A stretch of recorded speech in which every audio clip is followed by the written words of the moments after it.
ओम नमः शिवाय।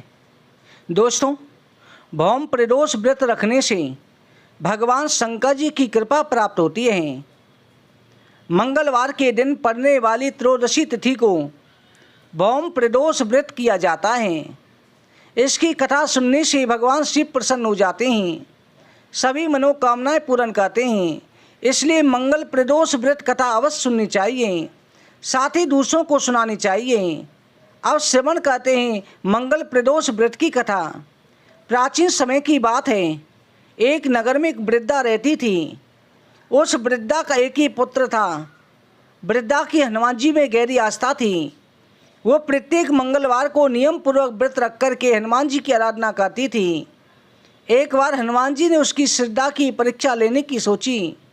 हनुमान जी साधु का वेश धारण करके वृद्धा के घर आए और पुकारने लगे कि कोई हनुमान भक्त हमारी इच्छा पूर्ण करें।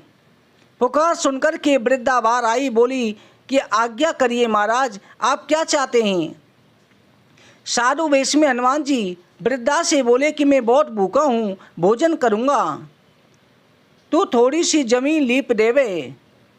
वृद्धा दुविधा में पड़ गई, हाथ जोड़कर के बोली महाराज, लीपने और मिट्टी खोदने के अलावा आप कोई दूसरी आज्ञा दीजिए, अवश्य पूरी करूँगी। साधु ने कहा कि 3 बार वचन दे। वृद्धा ने 3 बार वचन दिया। साधु महाराज कहने लगे अपने बेटे को बुला, मैं उसकी पीठ पर आग जला कर के भोजन बनाऊंगा। ये सुनकर के वृद्धा घबरा गई, परंतु प्रतिज्ञा में बनी हुई थी। उसने अपने पुत्र को बुलाया, साधु को सौंप दिया। साधु वेशधारी हनुमान जी ने वृद्धा से कहा कि अपने पुत्र को लिटा करके पेट के बल लिटा, पीठ पर अग्नि जला। वृद्धा बेचारी दुखी मन से वृद्धा ने सब कुछ किया। साधु महाराज ने भोजन बना करके भगवान का भोग लगाया। कहा कि देवी, हे माते, अपने पुत्र को पुकारो ताकि आकर के भोग ग्रहण कर लेवें। वृद्धा बोली, उसका नाम लेकर के मुझे कष्ट ना पहुँचाओ। लेकिन साधु महाराज नहीं माने तो वृद्धा ने अपने पुत्र को आवाज़ लगाई।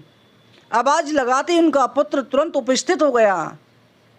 अपने पुत्र को जीवित देख करके वृद्धा को बड़ा आश्चर्य हुआ, साधु के चरणों में गिर पड़ी।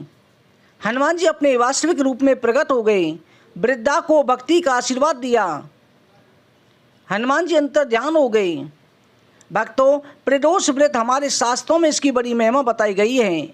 प्रदोष व्रत के मातम को गंगा के तट पर किसी समय वेदों के ज्ञाता भगवान के अनन्य भक्त सूत जी महाराज ने 88,000 ऋषियों को सुनाया था। सूत जी ने कहा कि ऋषिवरों, कलयुग में मनुष्य धर्म के आचरण से हट करके अधर्म की राह पर जा रहा होगा। उस समय अन्याय अनाचार का बोलबाला होगा। मानव अपने कर्तव्य से विमुख होकर नीच कर्म में लगा होगा। उस समय पर प्रदोष व्रत ऐसा व्रत होगा जो मानव को शिव की कृपा का पात्र बनाएगा। नीच गति से मुक्त होकर मनुष्य उत्तम लोक को प्राप्त होगा। हे ऋषिवरों, प्रदोष के पुण्य में कलयुग के सभी प्रकार के कष्ट और पाप नष्ट हो जाएंगे। ये व्रत अति कल्याणकारी है। इस व्रत के प्रभाव से मनुष्य की सभी मनोकामना पूरी होती हैं। ऋषिवरों, ये व्रत भगवान शंकर ने माता पार्वती को सुनाया। यही कथा महर्षि वेद व्यासी ने मुझे बताई, मैंने तुम्हें सुनाई। प्रदोष व्रत प्रत्येक पक्ष की त्रयोदशी तिथि के दिन सायकाल के समय, सूर्य अस्त के समय 1 घंटा पहले से 1 घंटा बाद तक किया जाता है। उसे प्रदोष काल कहा जाता है। महादेव जी की शिवलिंग पर अभिषेक करके बेलपत्र चढ़ा करके भक्तजन पूजा करते हैं। प्रातः काल भी स्नान करके शिव जी की पूजा की जाती है और सायंकाल को भी स्नान करके पूजा की जाती है। फिर कथा को श्रवण किया जाता है। इससे भगवान भोलेनाथ प्रसन्न हो जाते हैं। बोलो गौरी शंकर भगवान की जय।